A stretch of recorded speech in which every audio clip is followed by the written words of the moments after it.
5 minutes? It's 5 minutes.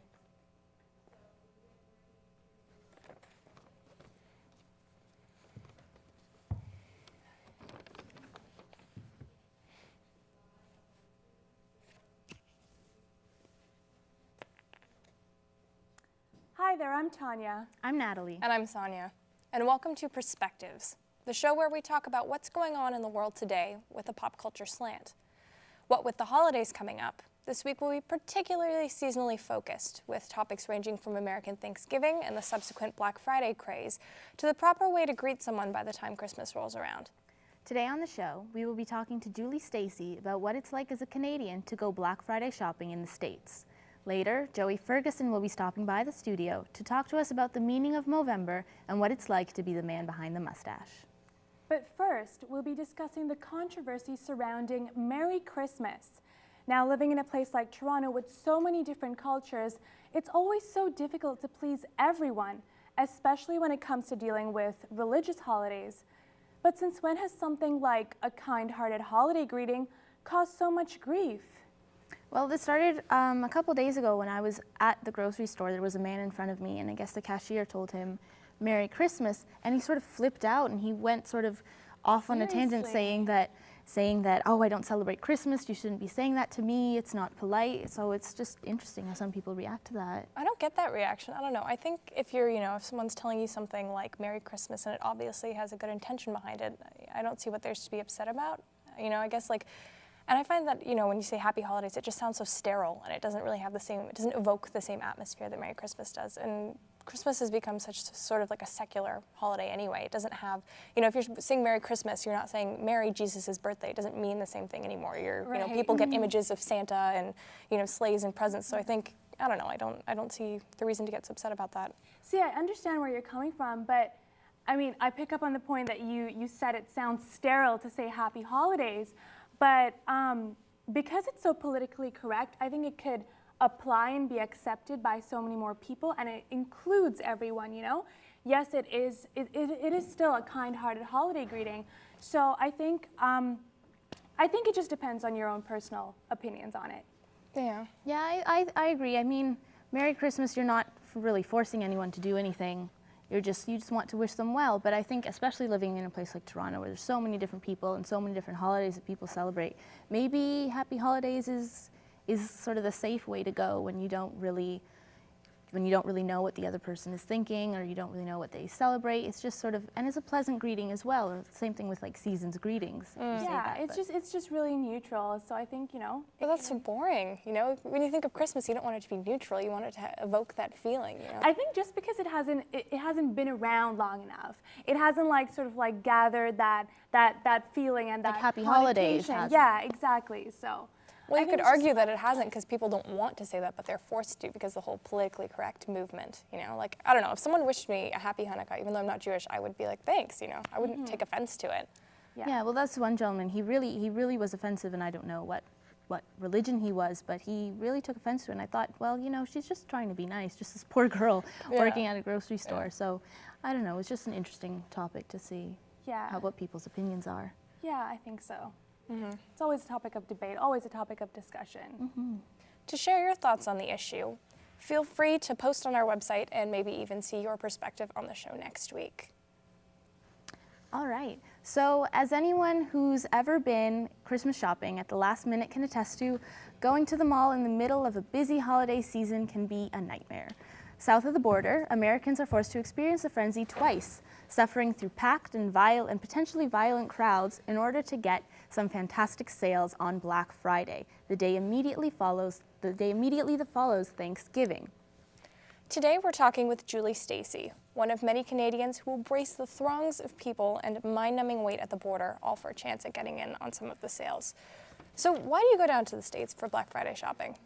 I think that I go for the deals. A lot of the time there's stuff that you can get in Canada, and it's significantly less than what you'd pay here. So you'd like to take advantage of the deals that they offer. So what's your typical Black Friday schedule like? What time do you wake up? Where do you go? This is going to sound pretty crazy, but I go with my parents. So we decide usually to go down the Thursday before.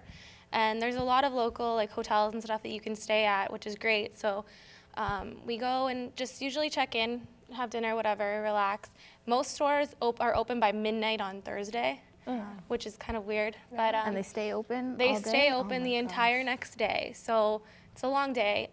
Most of the deals, what I find is that they stay up until about 10 a.m. is when the good deals are pretty much over. So we'll go for one mall. There's Walden Galleria. We'll go for a bit. And that's in Buffalo, right? Yeah, that's a little further in, probably half an hour or so from the border. And then there's an outlet mall. We'll go around 6 a.m., which is like got Coach and Tiffany and all that kind of stuff and juicing stuff. And it's 70% off to 80% off. Wow. So it's really ridiculous. Worth it then, I guess. Yeah, it really is. And how long have you been doing this? Since I can remember, I think my parents, we always go to the States anyways. Maybe at least once a month my mom will go. And so probably I'd say 5 or 6 years at least. Wow, yeah. Yeah, So what's it like being there in the stores on Black Friday? I think what you hear, the stereotypes are not true. It's not as bad as people make it. If you're gonna go to Walmart or you're gonna go to Best Buy where there's the electronics, then you're in for a line just like you are here for Boxing Day. But other than that, it's not as crazy as people make it seem. You haven't seen people getting trampled No, or... I have not. I have not Okay. experienced that yet. Yeah. How does it compare, like in your mind, to Boxing Day shopping here? I actually don't go Boxing Day shopping. Okay. I find that the deals aren't that great. They're not worth getting up for. Yeah. Unless it's something that I really want and I think that it's worth it, then I'll get up. But it's not. If I go on Black Friday, I'm pretty much shopped out. I don't go on Boxing Day. Makes sense. And can you give any specific examples of products that in the past have definitely been worth going down for? Actually, something I'm wearing. I'm wearing Uggs right now. Okay. And Uggs here can go for like $250 to $300. Maximum there, they're $180, and that's when they're not on sale. Yeah. So that's a big difference from here. So now that we're getting Black Friday deals here in Canada, do you think you're going to maybe stop going to the States and maybe start shopping here? Possibly. I mean, I'm actually not going to be able to go this year. My parents left today to go, and I stayed back. If there's something, like I said, if something catches my eye, I definitely will. Yeah. But I find that when I go Black Friday, it's more of what's available. I don't have a specific thing in mind when I go. Right. So you didn't. There's nothing you told them this year that you particularly. There's a few wanted. things that I put on my list. Yeah. But So thank you so much for joining us, Julie. thank you for having me. After the break, we're talking to Joey Ferguson about Movember, raising money for a good cause, and what it's like to look like a cowboy for a month. Stay tuned. So again, thank you very much for joining us. Where am I sitting?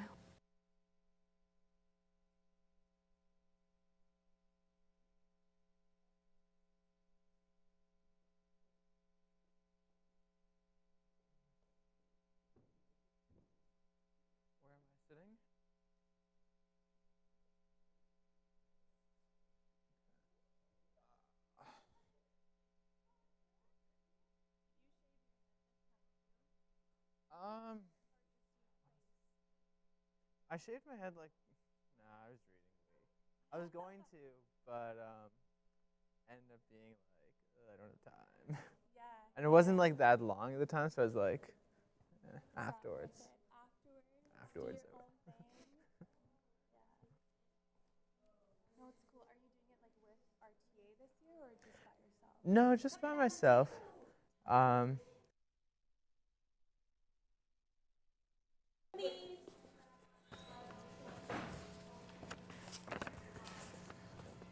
knew he wouldn't even take out that bit.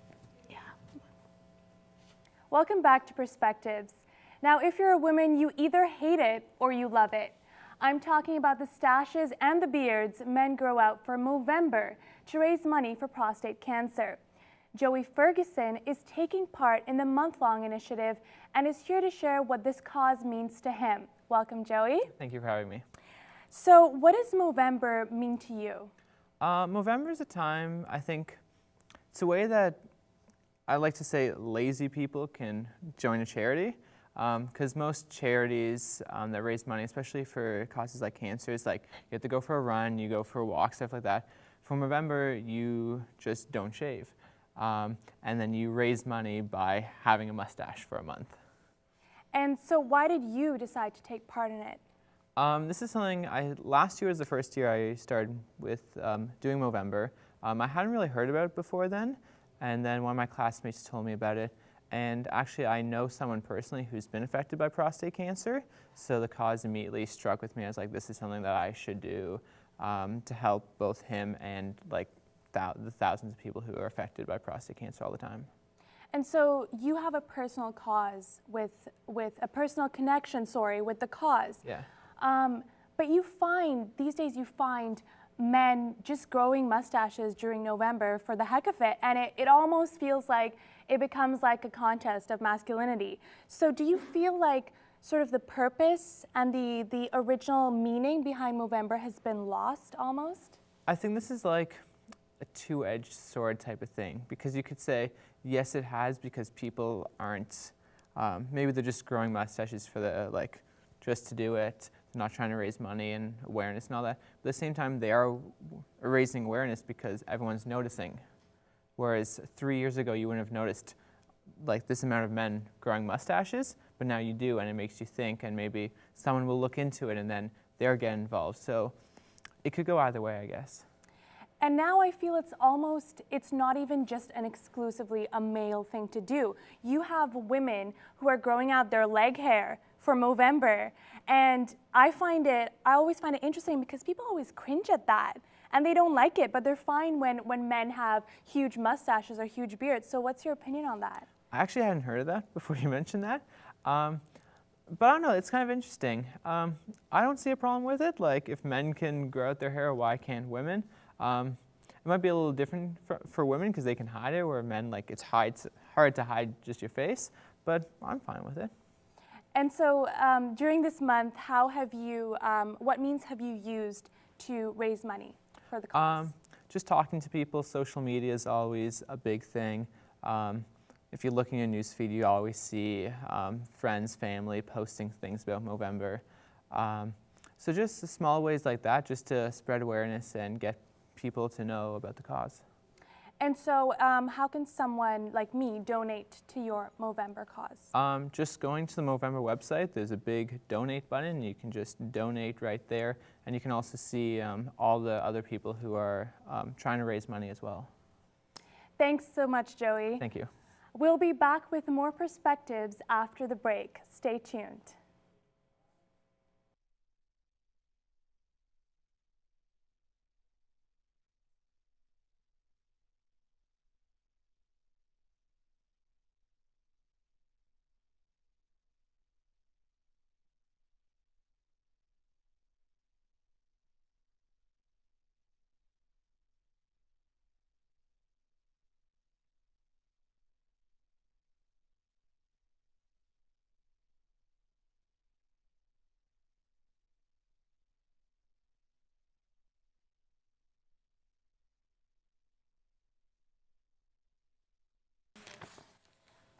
So just, sure. Yep. Coming back on 2. Okay. They are ready. 4, 3. We'd love to hear your perspective on today's show. You can contact us through email or the form posted on our website. Previous viewers who have left their comments with us have been invited to come on the show and share them in person.